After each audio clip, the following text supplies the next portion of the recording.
Hey everybody, welcome back. So today is episode 2 of our Reticulated Python series. We're going to be talking about hatchlings. And we're going to go into just a little bit of detail about the reproductive process and pulling eggs and some of the things that you may see done with the eggs that you may or may not understand why. I know for all the breeders out there, you guys do this stuff all the time, but a lot of the folks that aren't breeders, that are keepers, might be interested to know why some of those things are done. And we're going to talk a little bit about how we manage the smaller snakes. We talk a lot about the bigger snakes, so we're going to talk about dealing with the hatchlings today on Intrepid Exotics. Whether you're a lifelong keeper or just getting started, help us encourage responsible keeping, conservation, and public education in the interest of keeping our reptiles safe and healthy as we protect them for future generations. You're invited to spend time with us as we experience these awesome animals together on Intrepid Exotics.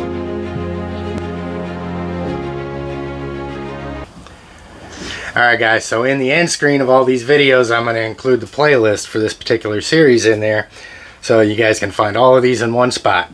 Now, you're going to notice that the snake that I have right here is not a reticulated python, it's a Burmese python.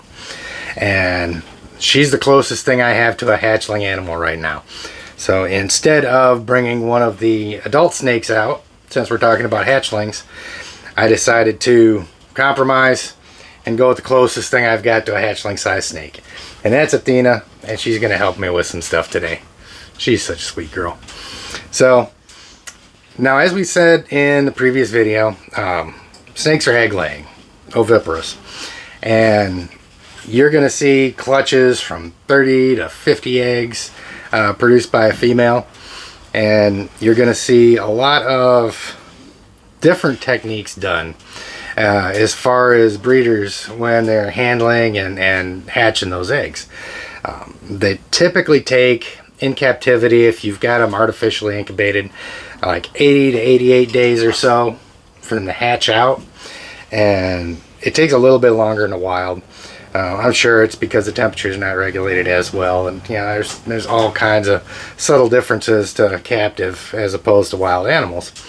But you know, you've got a really important reason to do the artificial incubating with reptile eggs, and that's because they've got a really high mortality rate in the wild. There's a lot of things that can go wrong with them, and in order for us to maximize the amount of eggs that'll survive, it's much better if we take those out and put them in a controlled environment and then help them along the process. Now you're going to see a variety of incubators out there. There's purpose-built incubators that you can get. What you're going to see pretty commonly are old coolers, old refrigerators and things like that, converted with heaters, thermostats, humidistats, and things of that nature in order to maintain the environments for these guys. Now you're going to see a lot of things happen with different breeders as soon as that clutch of eggs is laid.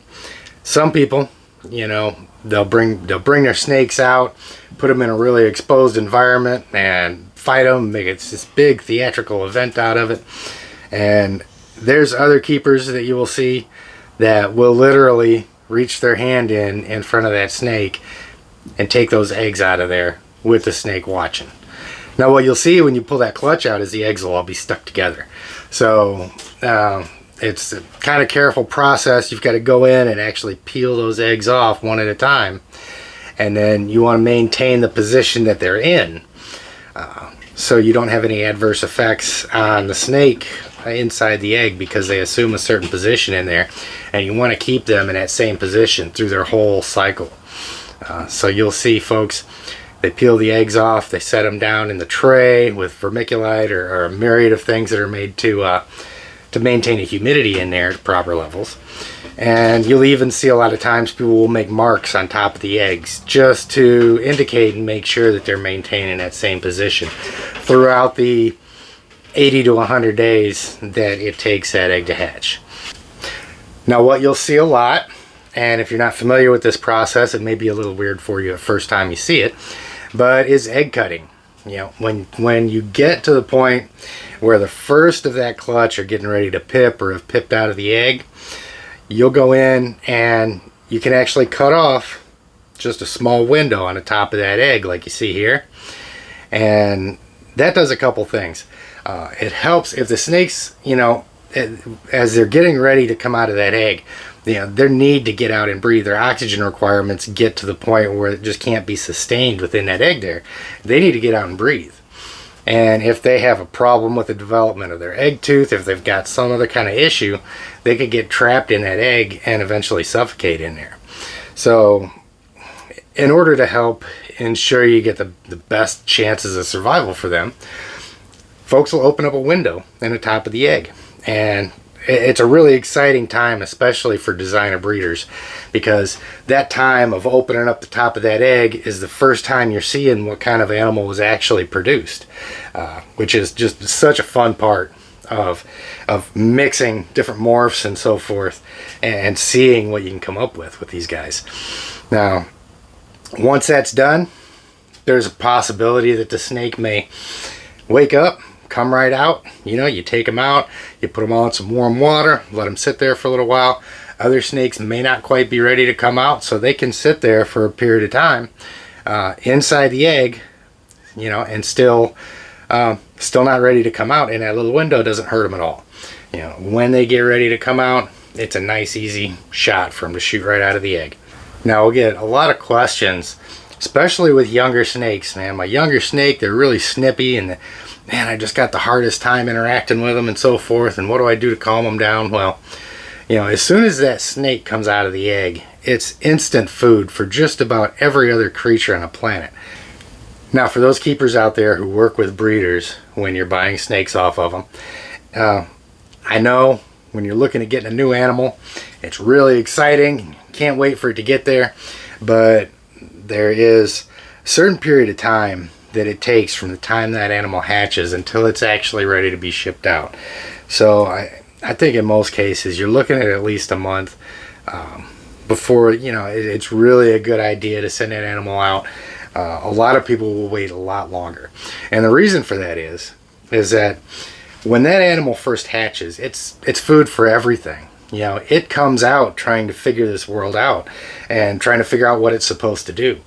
And not only does it have its natural survival instincts, it's in an unnatural situation where it's got a big hairless ape messing with it all the time, like this. And so it's kind of a critical time for him. And it was something that I ran into with this girl specifically because, unbeknownst to me, when I got her, she had not had her first shed, she had not had her first meal. So this poses a problem. And it took me a long time to get her on food. I tried everything that I could think of, and I had to end up force feeding her for a while until I was able to get her to actually start eating on her own. Now, she's been the sweetest animal ever since then. She hasn't missed a meal. She hasn't refused on me. She's just been doing really awesome. But that's one of the reasons why if you order a snake, you need to make sure that whoever the breeder is gives that snake time to have its first shed, take its first meal down, and then wait 3 meals, 5 meals, something like that, just to make sure that animal's stable and, they understand what's going on, they understand how to eat. Because the last thing you want to do is to take an animal that would otherwise survive, pull it immediately from the egg, ship it, send it to somebody, and the person either doesn't have the skill to get that animal on food the way they're supposed to, or the animal just refuses to eat. So you're going to have that lag with them. Now, something that you're going to find with hatchling snakes, some of them are going to be really defensive. Some of them are going to take shots at you just as soon as you come around. They're trying to defend themselves. They're trying to survive. And other snakes are just, this girl right here, she has never, up until the first time I got her to eat on her own, she never opened her mouth of her own free will. And she never took any stabs at me. She never tried to bite me. Even as many times, and force feeding these animals can be really uncomfortable for them. And it can be risky to their health if you don't know what you're doing. It's real easy to make mistakes with a young snake when you're force feeding them. There's just a lot of damage that you can do if you're not really careful. And as uncomfortable as that whole thing was for her, this has been her demeanor the whole time I've had her. So it's not uncommon to see snakes that are going to take shots at you. If you're getting a younger snake and they're 2 feet long, 3 feet long retics or something like that, just understand that it's up to you to help that animal get comfortable. If they're taking shots at you, it's not because they think you're food, it's because they don't want to be food. And it's really important that you do everything that you can when you're handling these guys. Like I've put out in a couple videos before, when you're first going in, you just want to make sure that you're just gently interacting with these animals, never restraining them. You've got to show the small snakes just as much, if not more, respect than you do the larger snakes, because this is how they learn how to have that relationship with you. So your small snakes, if they bite you, you're going to be fine. Let them bite you. Let them bite you once. Let them bite you 20 times.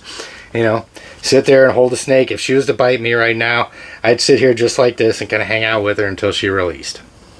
Because I don't want it to be a stressful experience for her, and she's not going to inflict enough pain on me to warrant me forcing her off, maybe hurting her, and just making a bad situation worse.